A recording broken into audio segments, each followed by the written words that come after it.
ఏమిటమ్మా నువ్వు మా ఓనర్ గారి కోడలివే? కవితలు మానేసి కథలు మొదలెట్టావా? నేను నిజం చెప్తున్నాను, మీరు నమ్మి తీరాలి. గంగాధరం గారి కోడలు నేను. కావాలంటే ఇప్పుడే ఇంటికి ఫోన్ చేసి కనుక్కోండి. నమస్కారం అమ్మా. నమస్కారం. ఇవి నీకు తెలిసేవిటయా? పొద్దున మన ఓనర్ గారి ఇంట్లో చూశాను సార్. అయ్యగారి కోడలు గారట. ఇప్పటికైనా నమ్ముతారా? విధి నా మీద ఎంతగా పగబడుతుంది అనుకోలేదు. మీ కాఫీ కూల్ డ్రింక్స్ ఏమైనా తెప్పించమంటారా? వద్దులేండి. ఈ మధ్యన నేను కొత్త గేయం రాశాను, వినిపిస్తాను వినండి. గేయమా? వినిపించి గాయం చేయండి. తప్పదు కదా. నేను కవిని కానన్నవాణ్ణి కత్తితో పొడుస్తా. నేను కవిని కానన్నవాణ్ణి కత్తితో పొడుస్తా.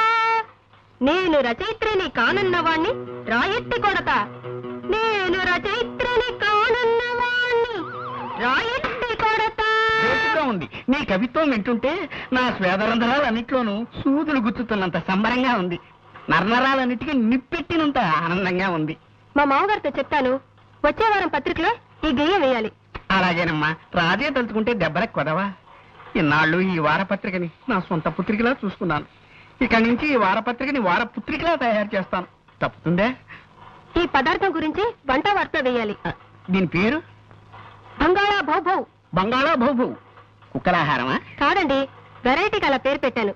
కాస్త రుచి చూడండి. నేను రుచి చూడాలమ్మా. అలాగేనమ్మా. ఇదిగో కోళ్ళ గారు ఇదేదో తినమంటున్నారు. పత్రిక జాగ్రత్త. స్టేట్ బ్యాంకులో నా బ్యాలెన్స్ 320 రూపాయలు ఉందని నా భార్యతో చెప్పు. తినండి.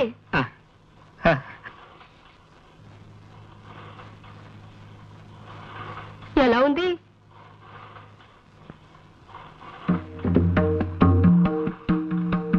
అసలు తాజ్మహల్ నేను ఎందుకు కట్టించాను? అశోకుడు ఆడుకోవడానికే కదా. మరి రోనాల్డ్ రేగన్ అలా అంటాడేమిటి? అంటే టిప్పు సుల్తాన్ మాటే నిజం అవుతుందా? ఏమో మరి.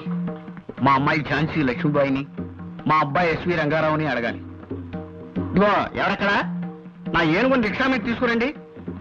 నేను డాల్ఫిన్ హోటల్లో టిఫిన్ తిని కురుక్షేత్ర యుద్ధానికి వెళ్ళాలి. చూసావా బాబు, నా ఈ వంటకం తింటే ఎంత జ్ఞానం వస్తుందో చూసావా? నువ్వు కూడా కొంచెం తిను. నేనా?